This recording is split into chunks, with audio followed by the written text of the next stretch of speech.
In moments like these, I sing out a song. I sing out a love song to Jesus.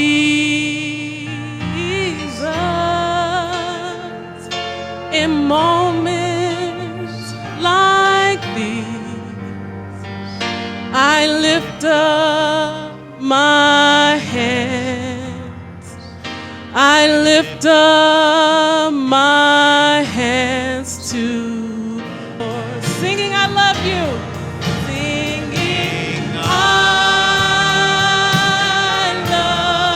love you, Lord. Singing I love you, Lord. Singing I love you, Lord.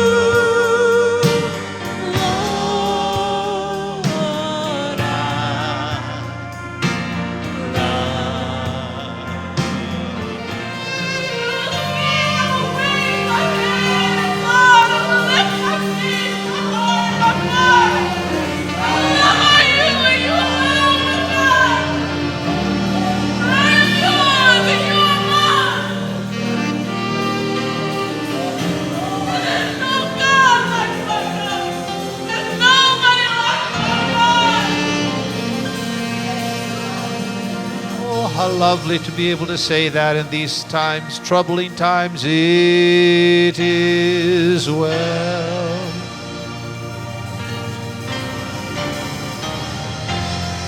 with my soul, with my... It is well, it is well with my soul, whatever might be my lot, you have taught me to say, it is well, it is well with my soul. It is well, and it will always be well if we remember what to look at. We have been forced to look at these times at what is happening. We cannot escape to look at it. We see it everywhere. In our phones, in the windows of our phones, our television screens, our media. We are forced to look and see what is happening, and are bombarded. And today, I'd like us to look at what really is happening. It's not what you see happen on the streets, in the news. What's really happening around us that we see.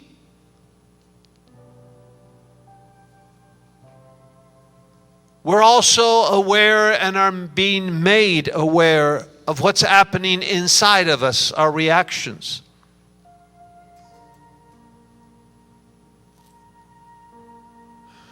Our feelings.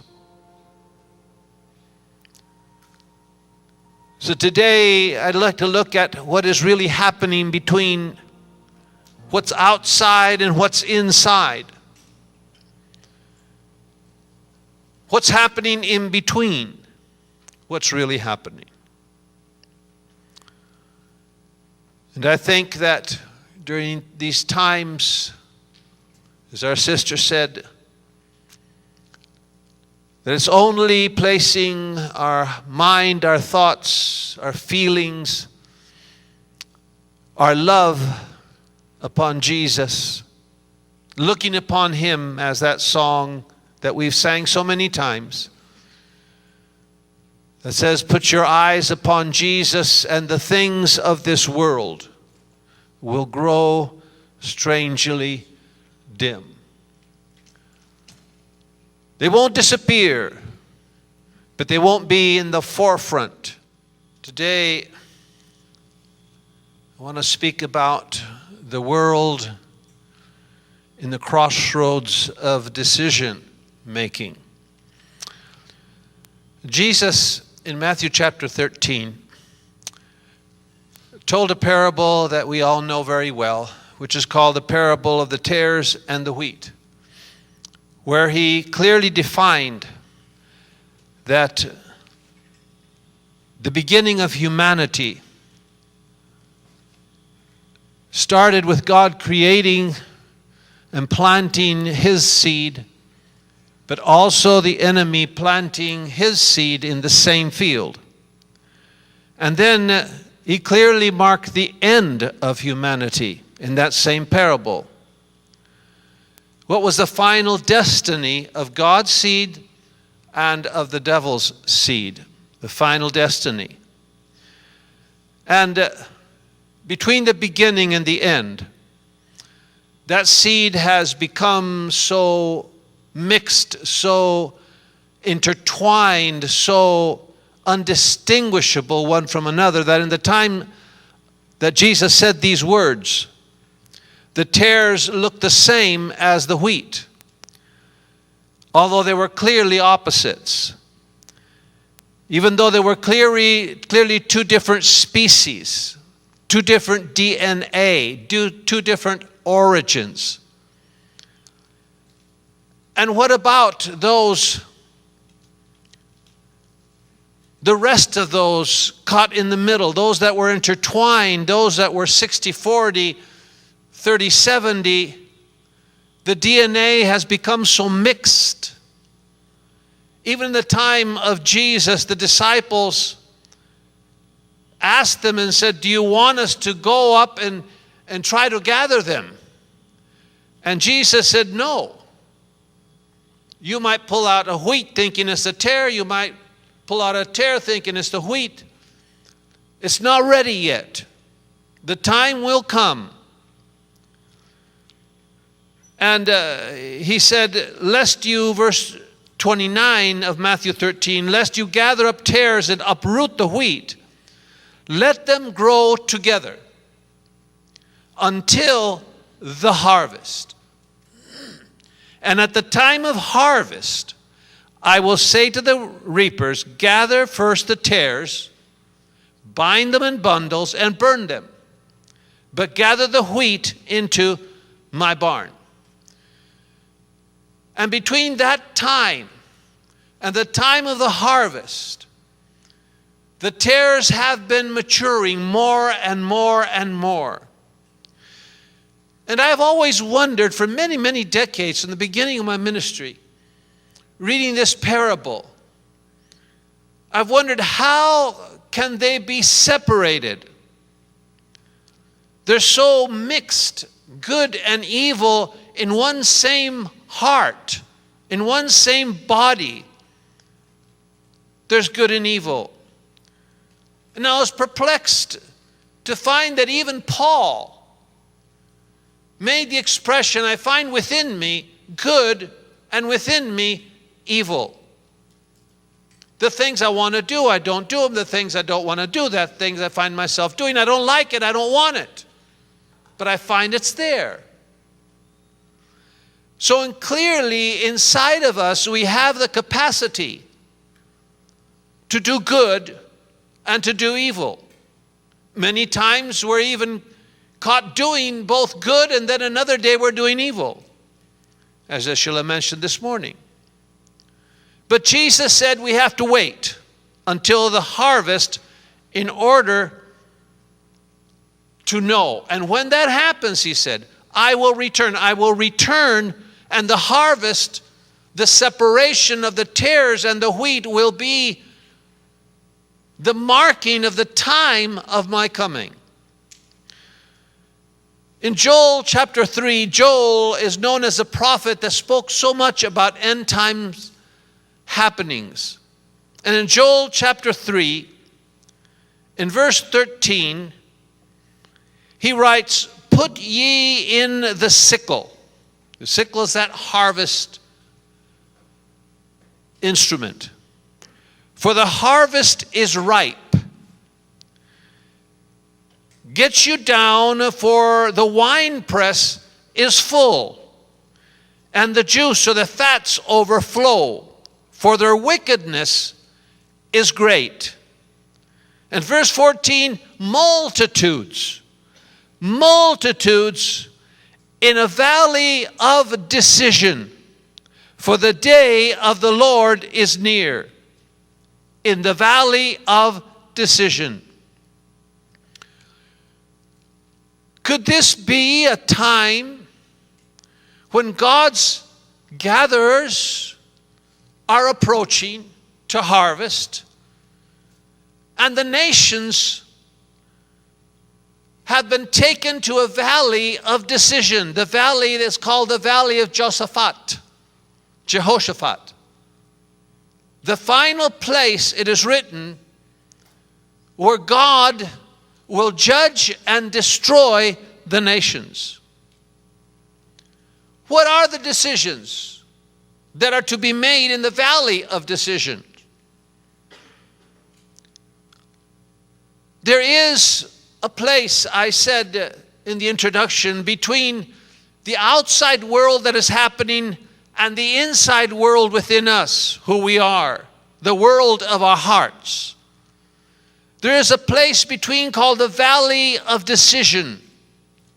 And in that place between the outside and the inside are where the influencers are. They abide in that space. Who are the influencers?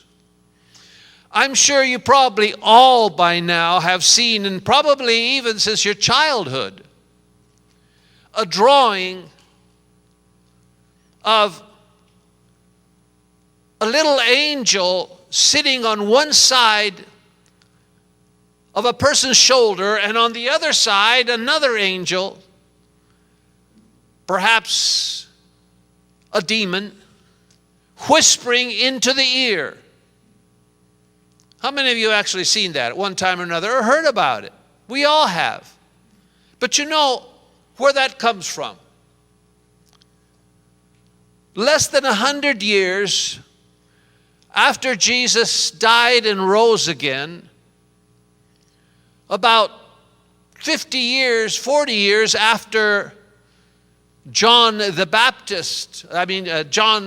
Beloved died or wrote the book of Ephesians, pastored the church of Ephesians, and wrote his 3 epistles, that a book was written.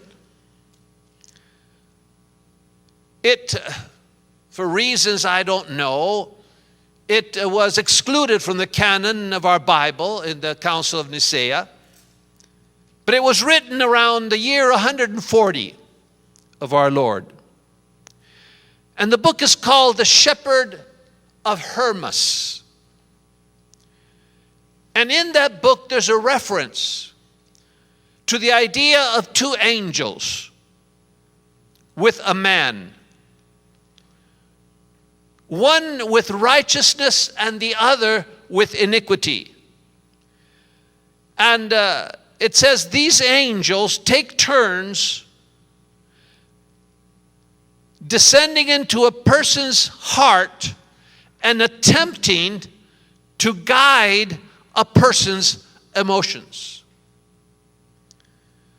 And Hermas is told to understand both angels, but to only trust the angel of righteousness. So we find ourselves influenced at different times by these influencers that do their best to convince us of one thing or another. And as good lawyers, they set forth their arguments very convincingly towards righteousness, towards love, towards forgiveness from God's angels that try to affect our emotions. Be still, as we sang today. Be quiet. Love. Don't worry. Don't be troubled. And the other that tries to inflame our emotions towards anger, towards vengeance, towards action, to try to awaken the beast of emotions of anger. One angel on one shoulder, a demon on the other, whispering into the ears, vying for the attention of man. The angel, Hermas says, represents the conscience, our conscience that God gave us. Accompanied on the shoulder by the devil that represents temptation. So we have temptation calling to us, and we have the conscience given by God saying, don't do that. Don't look at that. And the battle for the heart and mind is who we will listen to, if we will get mad or forgive, if we will forgive or have vengeance. And we're always faced with decisions.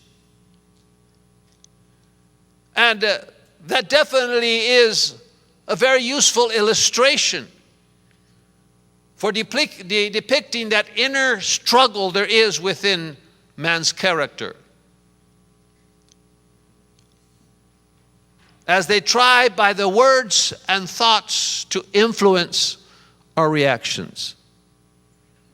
I'm sure by now, you and those that are hearing me have clearly made their decision, at least the major decision, of whose side you are on. The side of God, our Father, or on the side of who would be our stepfather, if we allowed him to be.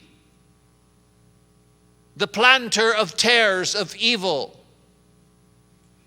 of death, of killing. And if you haven't made that major decision, you probably wish to be on that side, or it's your heart desire to remain on that side always, even though we might slip and fall into temptation and seek forgiveness because we don't want to remain on that side. We know the consequences of sin in our life, in our family, and the loss of God's blessings. Because see, inside there is a leaning either towards good or towards evil.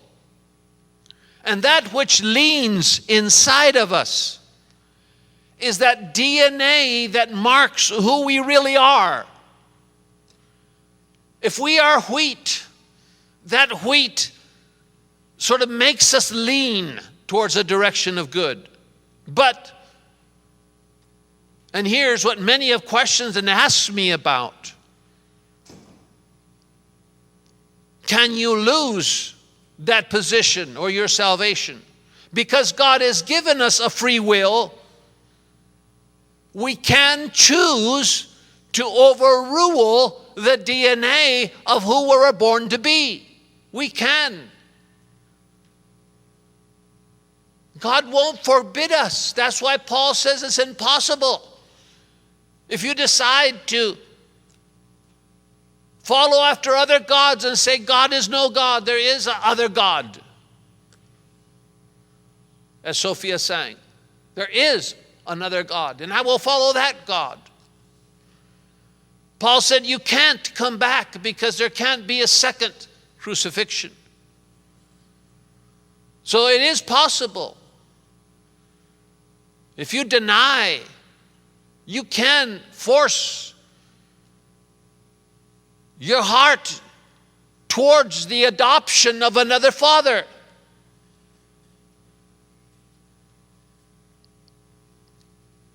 There are those that were born to justice, to goodness, to truth, that have been, as Judas, convinced by the rhetoric from hell to leave the path of righteousness and embrace evil. So in that valley of decision is where society is today. There are living on earth today more people than the accumulation of people added up since the Garden of Eden. More than half the population of the world throughout all times is living today, and is a society that's being exposed to this valley of decision, in this valley of Jehoshaphat. Jesus said that there would come a time when he spoke of this parable of the wheat and the tares, when they would be defined, the time of the harvest, who they were, and perhaps this is that time. We have seen the most evil ones declare themselves, come out of the closet decades ago to declare themselves totally against God. The atheists have declared themselves totally, but there's another portion of society that seemed to be not quite sure what they wanted, what side they were on. Their heart was torn from one side to another. Could this be the time, as we're seeing people that we thought were normal, even our neighbors suddenly acting in this violent ways? And you say, my goodness, what's happening? It's as if they're being defined who they really are, what the monster they were hiding that was inside all the time, that wants to kill, destroy, change the world, tear down everything. We're saying, my God, have people gone mad? No. The restrictions are being lifted as the plant grows into maturity and the harvest begins to determine what that plant is. And you can clearly see, oh, I thought that was wheat. I guess it wasn't. It's looking more and more and more like tares. In another story that Jesus told in Matthew 25, this is the chapter where Jesus talks about the end times. These are all words of Jesus that I'm bringing to you pertaining to the last times, the times of his coming and return. And in it, Jesus said that while the bridegroom tarried,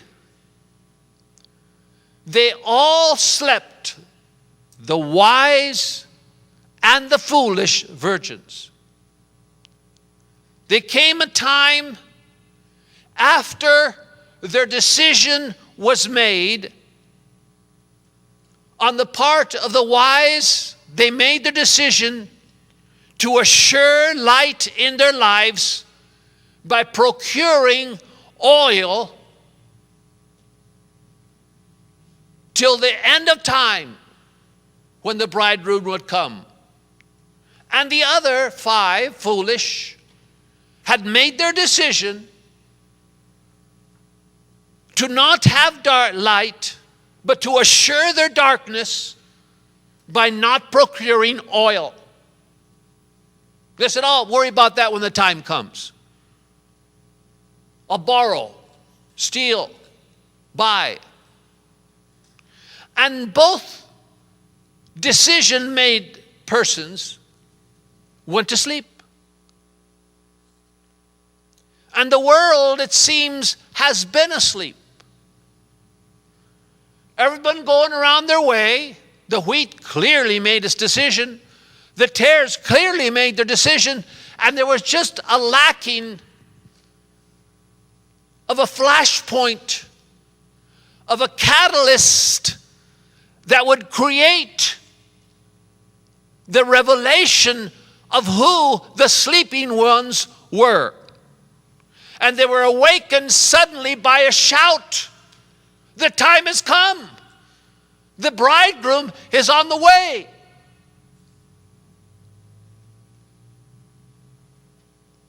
And God chose by this powerful means this past year or months, half year, to achieve the awakening by stopping man's activity in its tracks by this novel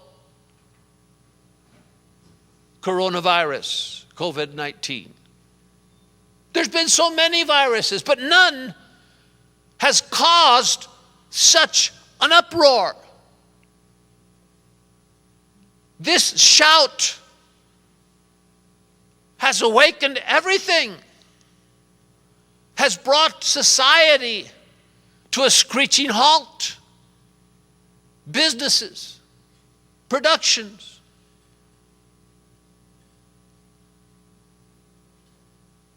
I saw the other day the burying of thousands of tons of potatoes because the supply chain was stopped. The restaurants didn't need it. McDonald's didn't need it. Wendy's didn't need it. So all of those potatoes, all that crop, they had to spend so much money to dig huge holes and throw it away. There wasn't even people that wanted to receive it for free in Idaho. I don't know if they buried the truck or not. Everything came to a halt, to a pause. And because the world's lives were brought to a stop, they tried to say, okay, that's enough. Let's start it again. And then the virus says, no. Not yet. Stay put. And if we continue looking in Matthew 25, it's clear that this chapter is a chapter about the end times. In the first half of this chapter, it speaks about times of decisions. Decisions of the wise and foolish virgins. Decisions before the judgment. In the next part of the chapter, it talks about decisions of the talents, about equal opportunity.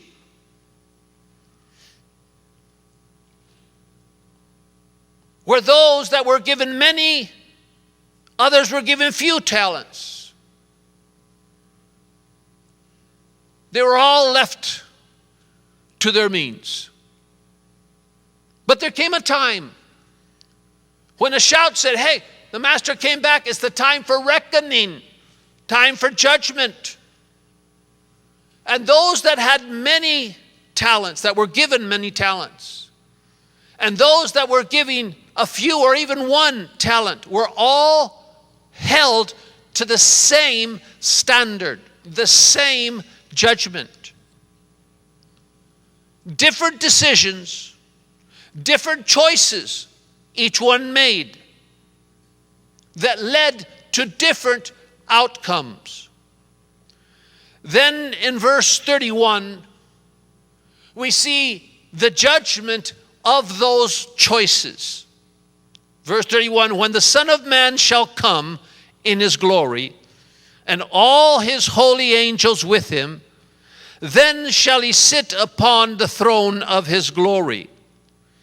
And all the nations will be gathered before him, and he will separate them one from another, as a shepherd divides his sheep from the goats. He will place the sheep on his right and the goats on his left. In the Bible, to be at the right side is to be identified as being in a very special place of honor. Verse 34, then the king will say to those on his right, come, you who are blessed by my Father, take your inheritance, the kingdom, that I prepared for you since the creation of the world. God's seed has had an inheritance, has had blessings reserved for the time of that final reckoning, lest those blessings be given to those that choose not to be a sheep. Even though they are a sheep, they wish to gather with the goats.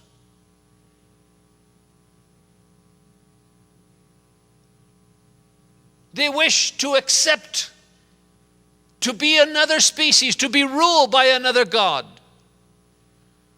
But God has reserved for his people a kingdom. And verse 41, to those that were on his left, then shall he say also unto them on the left hand. He didn't say they were goats or sheep. He said, like a shepherd divides the sheep from the goat. He said to them, which means it was people that looked the same. No matter what the color of their skin, we're all made, as our Constitution says, our Bill of Rights, created by God, equal. And before God, we are all equal. No difference. Whether you're rich, whether you're poor, makes no difference. Wheat can be rich, wheat can be poor. Tares can be poor and tares can be rich. What you have does not say who you are. He shall say to they, so we don't know. They all look like people. Maybe our friends. And suddenly inside, we see there's something different. He shall say to them on his left side, depart from me. Which means for the first time, everyone had access to God. Everyone was covered by the possibility of salvation, as we heard Sophia sing. But when that time came and the decision was made, from that moment on, he said, you cannot remain close to me. And for the first time,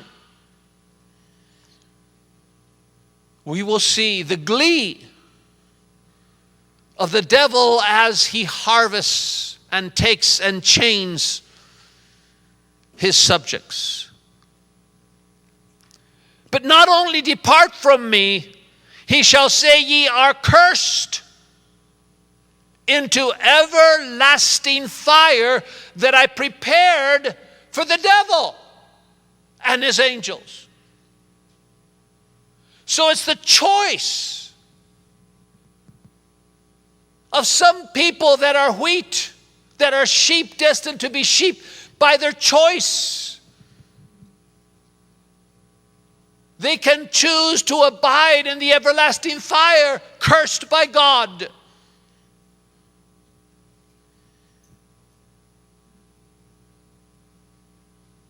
Depart from me, ye cursed, into the everlasting fire. Remember that when you look at what's happening, lest you get mad, just remember what's going to happen to them when they shout in your face.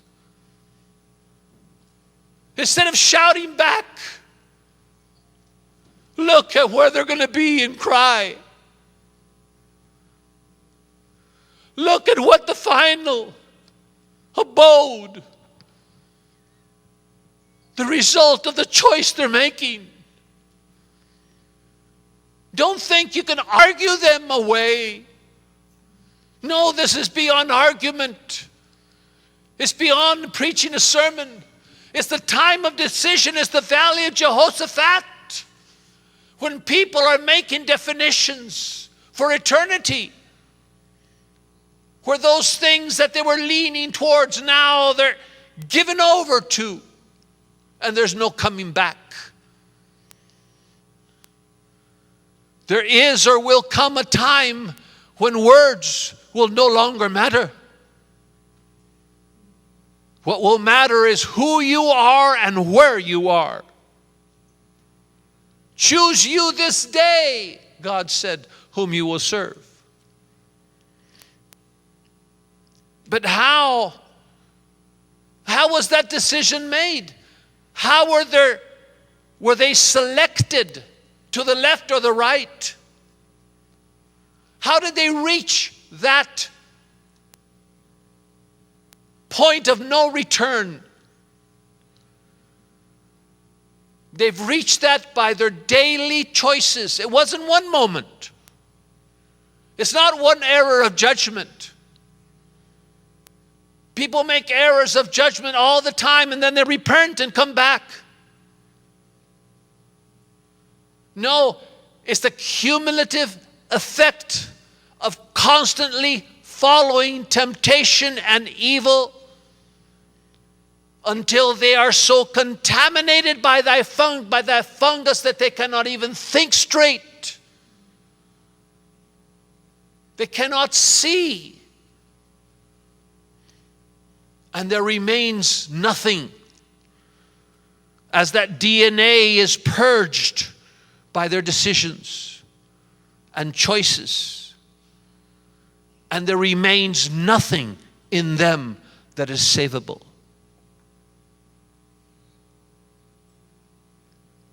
Daily choices. We are faced. We are made to have to face as we see things happen around us that we can't avoid.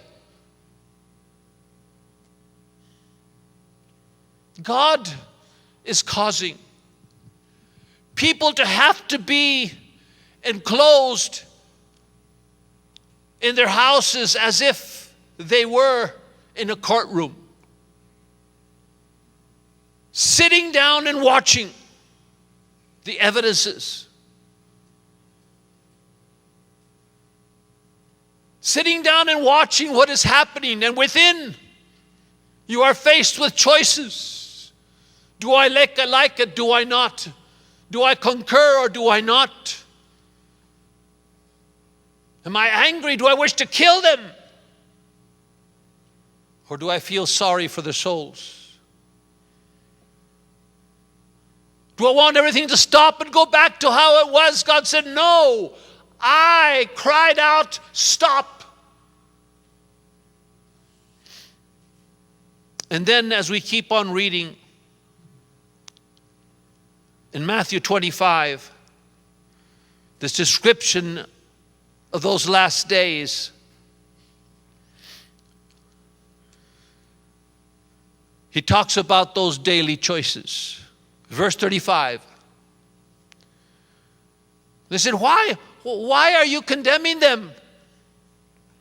For when I was hungry, you gave me meat. Those are the sheep. Those are the wheat. When I was thirsty, you gave me to drink.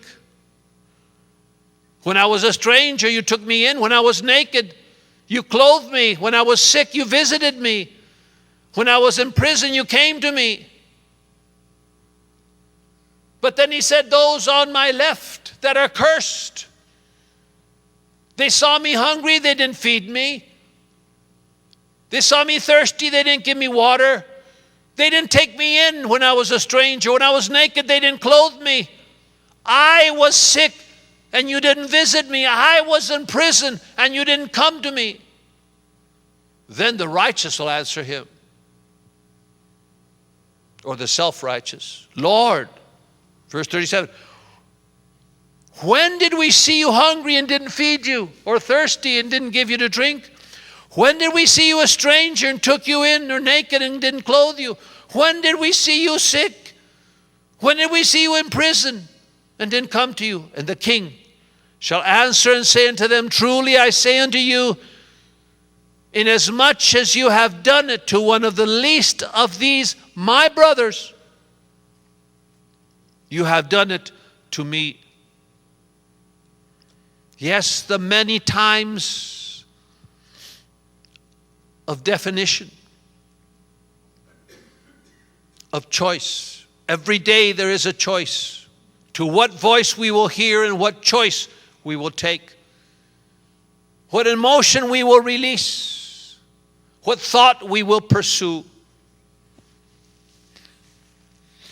The influencers on the left and the right shoulder are faithful to make clear those two choices. When you see people doing evil, do you love or do you hate them? When you see people in jail, do you rejoice because you think they deserve it?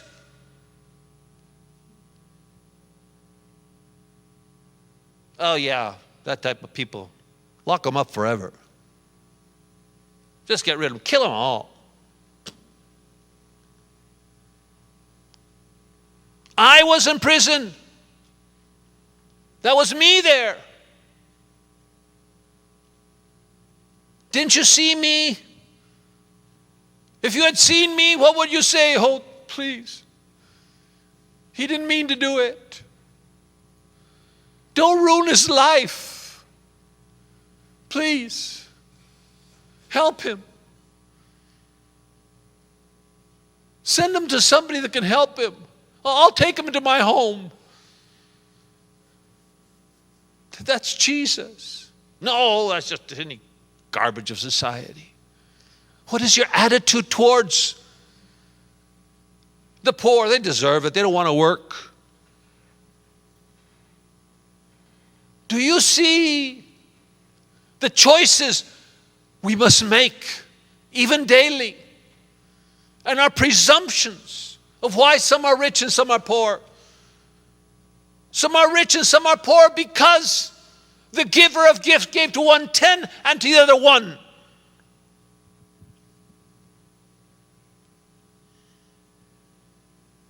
But to the one that had 10, he would not accept them to give him 10 back.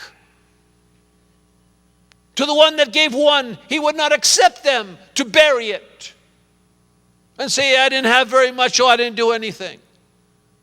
He praised the one that had 1 and made 2. The one that had 10 and made 100. They were both praised and set to the equal standard of having done the best they could with what God gave them. God gave them, each one of us, the gifts we have. And it's not because we're more intelligent, we're better, we're worse than anybody else.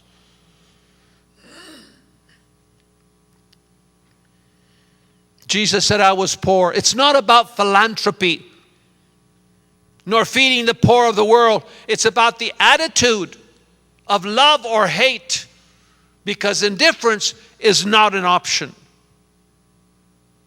Indifference towards the one that's in prison, the one that was thirsty, indifference is not an option. Jesus said, I was in prison. As a story that Jesus told about the Good Samaritan.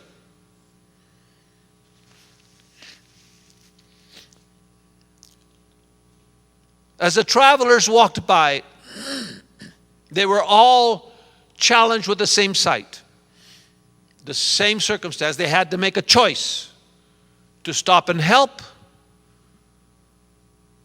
or to walk on.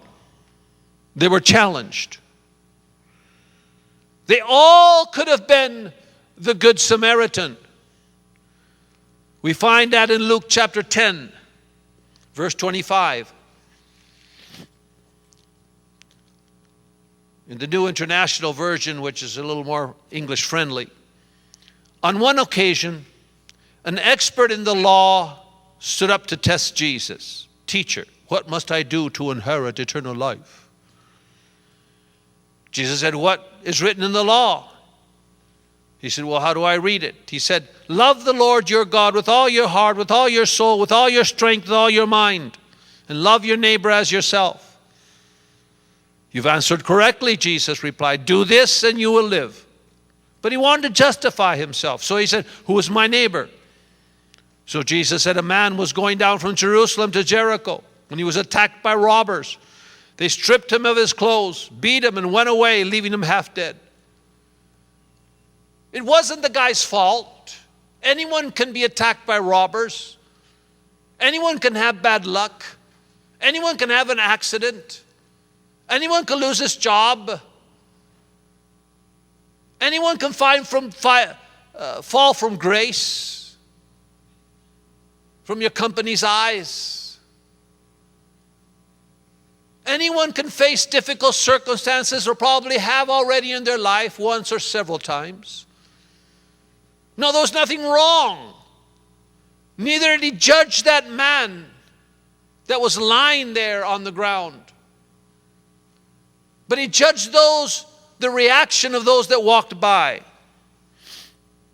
And he said, as the man lay there, a priest happened to be coming down the same road. When he saw the man, he didn't only keep on walking. This self-righteous expletive deleted priest walked to the other side of the road lest he become contaminated in some way, and kept on walking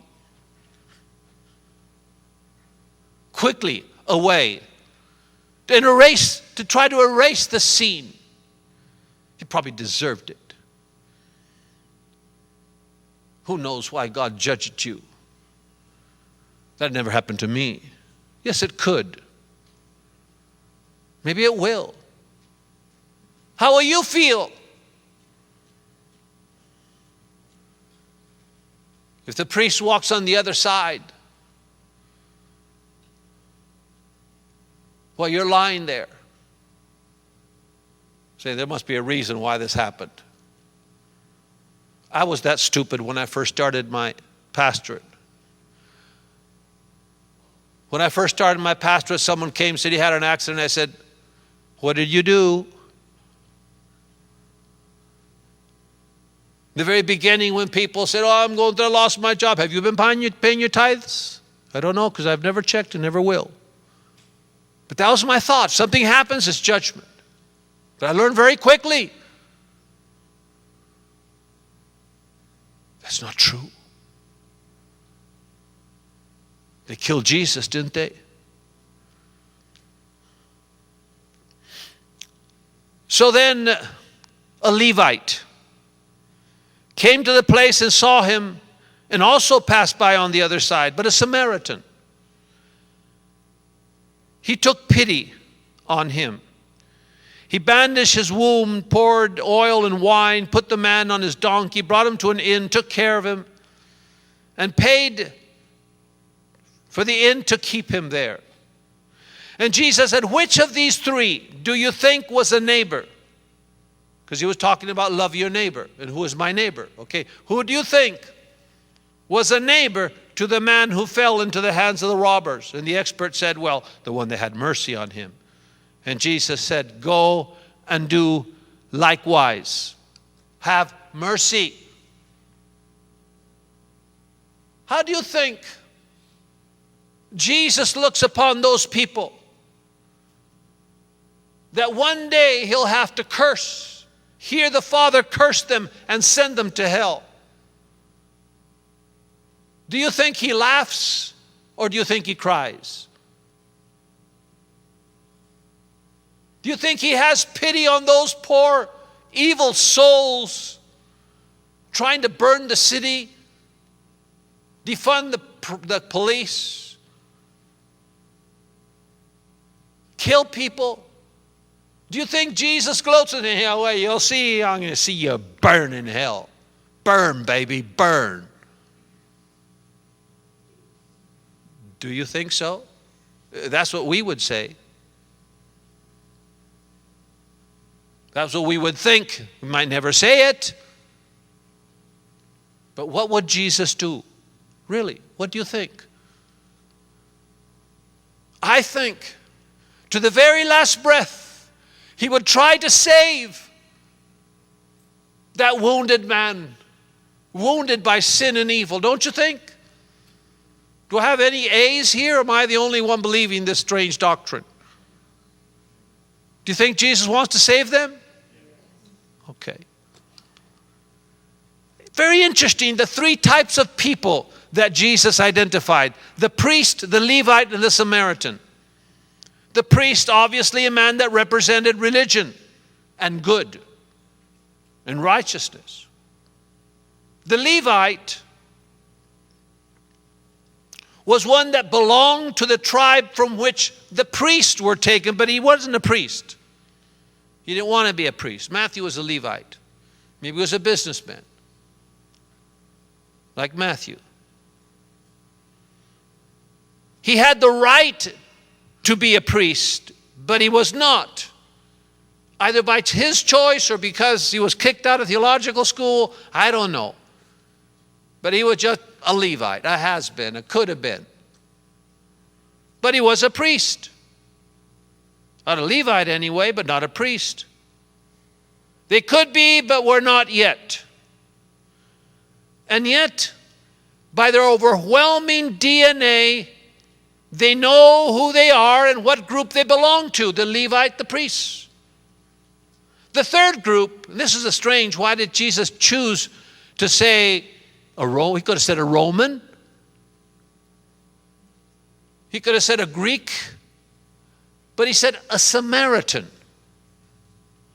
That was a third group. A Samaritan was a mixture of both good and evil. The Samaritans had a very skewed, twisted view of religion. In fact, they had sort of tweaked and made their own religion. They had rejected Mount Zion, Jerusalem, the temple, the priesthood, and the Levites. Remember Jesus and the Samaritan woman by the well?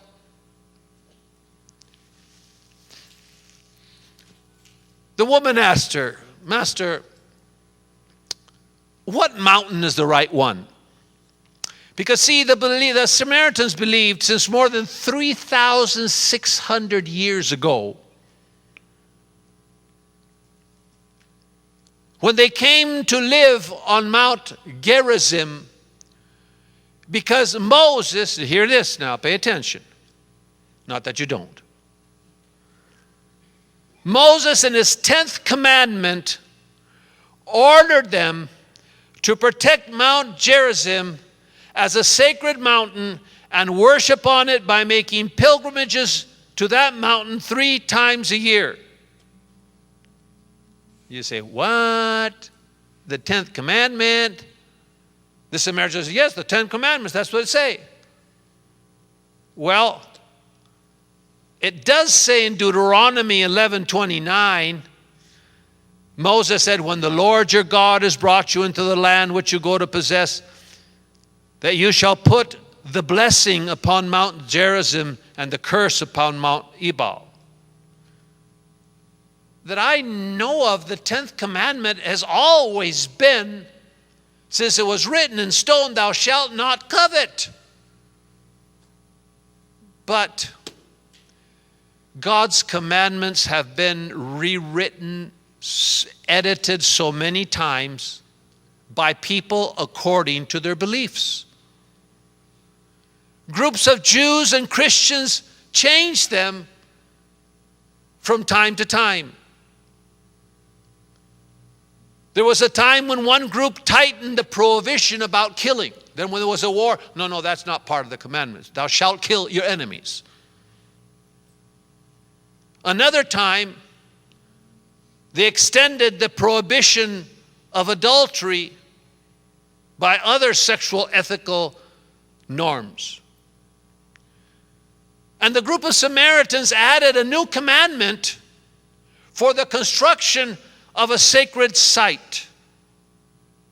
The Samaritans are not the only ones. Even the 10 commandments that the Jews kept so strict, Jesus came along and said, you've heard thou shalt not commit adultery, right? Oh, yes, we know that one. Well, let me tell you what that means.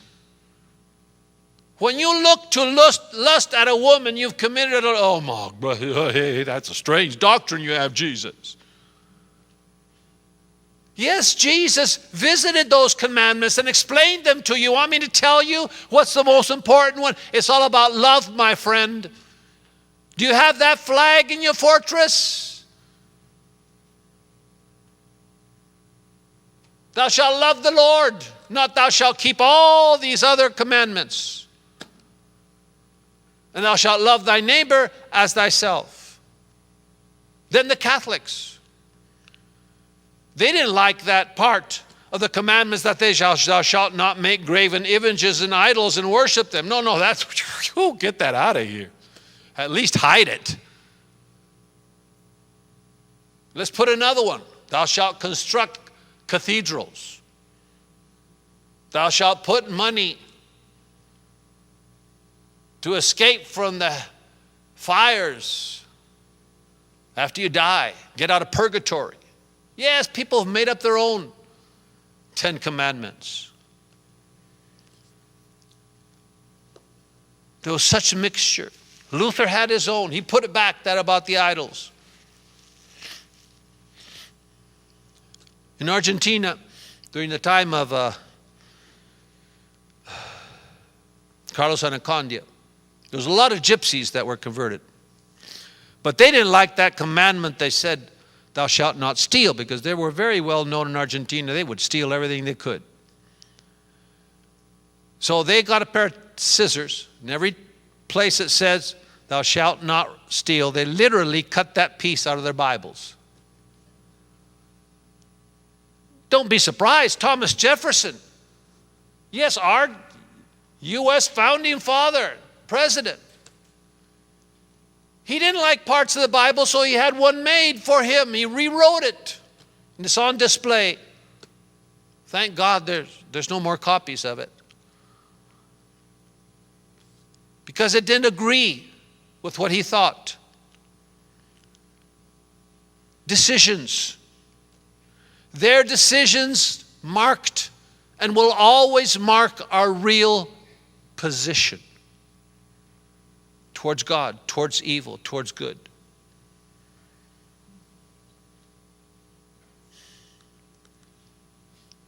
The Samaritans were not Jews.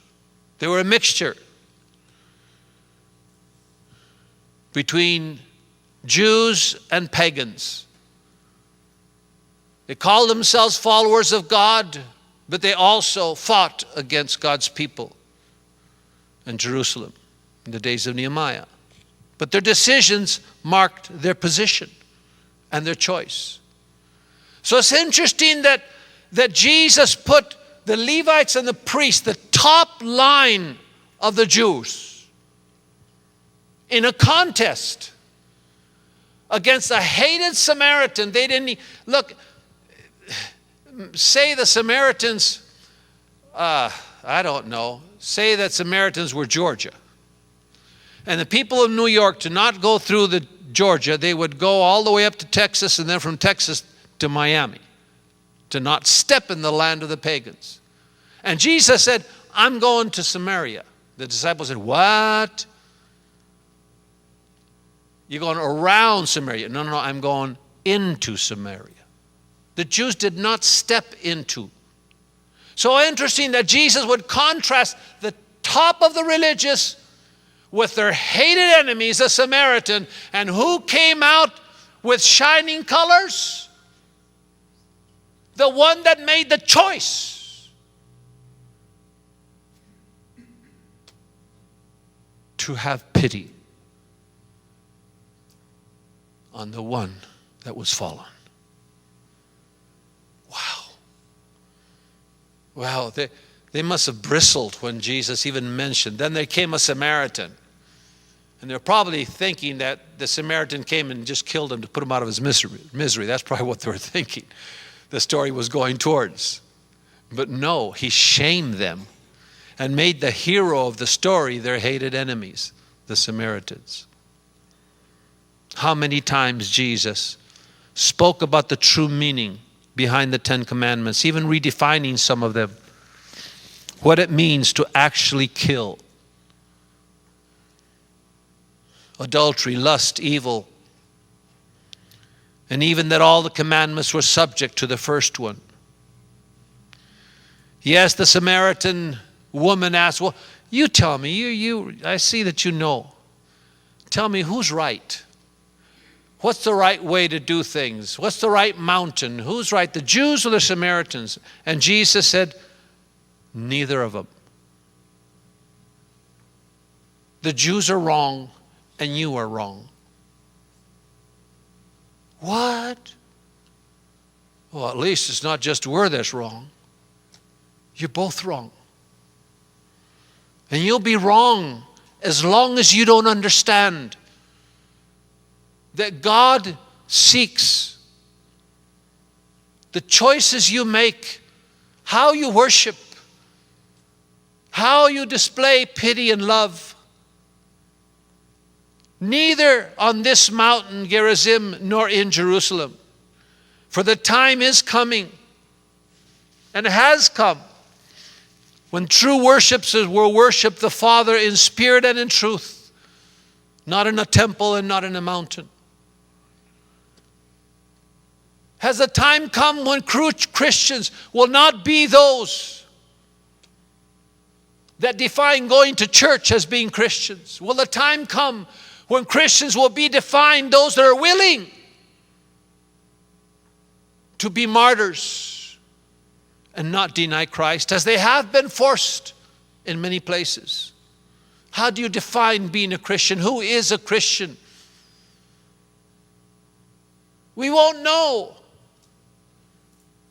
Who knows in that time of judgment?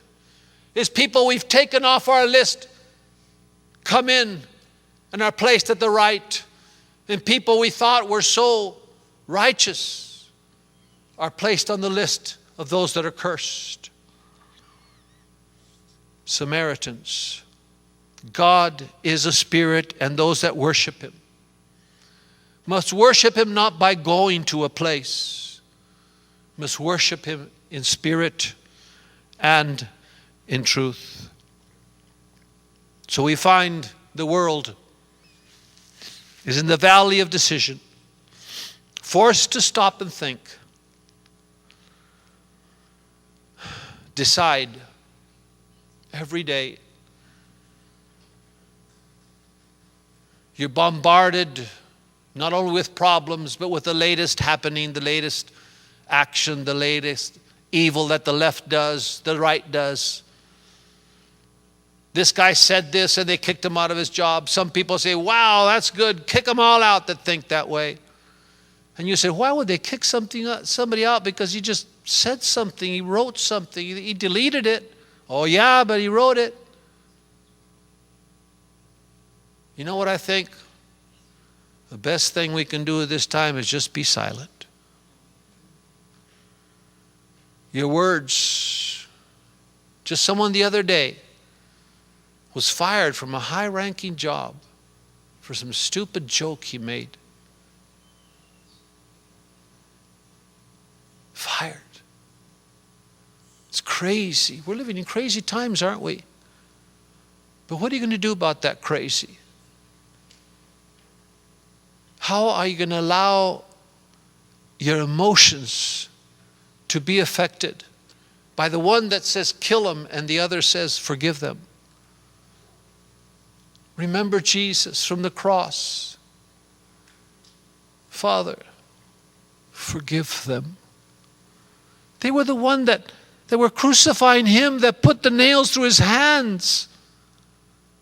No, they weren't crucifying somebody else and they got angry because of what they saw on the news. They were crucifying him. What will you do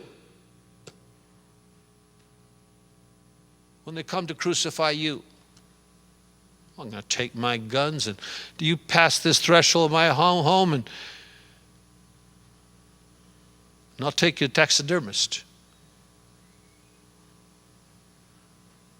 What would Jesus do? I don't know what I would do. I know what I want to do. I know what I'm inclined to do. But I also know that my ears are open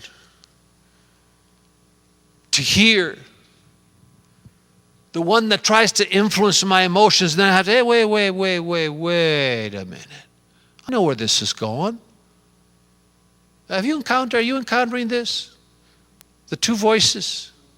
Huh? Yeah, the whole world is. We're born with it. Your conscience says one thing, evil suggests another. And you have to see it. And if you don't, they tell you about it. Did you hear? And decide what side you're on, how you will respond to what you see. Do we accept that God gives different gifts according to his wisdom? Or do we say, no, really, it sounds good.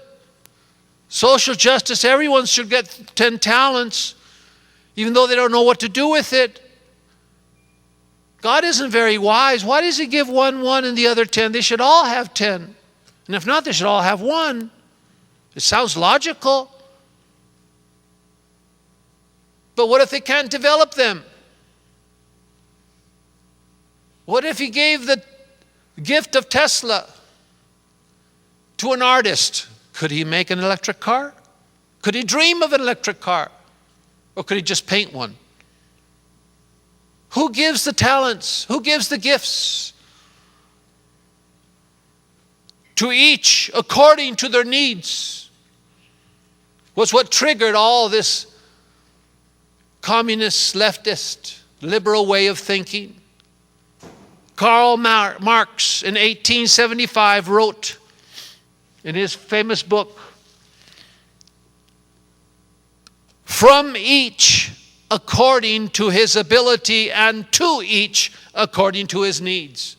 Take away from the guy that has and give to the guy that doesn't have. It sounds equality, social justice. Tear down the corporations, sell what they have and give it to everybody. What will happen? We know what will happen. It's happened all over the world. We know what communism is. We know what Venezuela is like. They have enough petroleum to be the richest country in the world. And yet that way of thinking infects people. The principle refers to free access for everyone, for free distribution of goods, capital, and services. That's Karl Marx.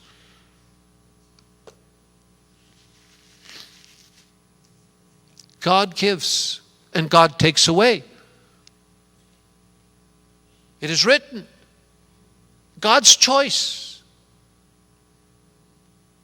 Blessed be the name of the Lord, was the rest of that verse. God gives, but he will require. He gave 10 talents, he was required. What did you do with that? Oh, I made 20. Then what did you do with that? Well, I gave it all away to make the world a better place and the poor. Well done. How about you? You got 1 talent. It's not enough to save the world or do anything. Did you make 2 and give 1 away? No. How about you? What'd you do? I don't have anything. You can't do anything. I don't know how to do anything. You have 1 talent. You're alive.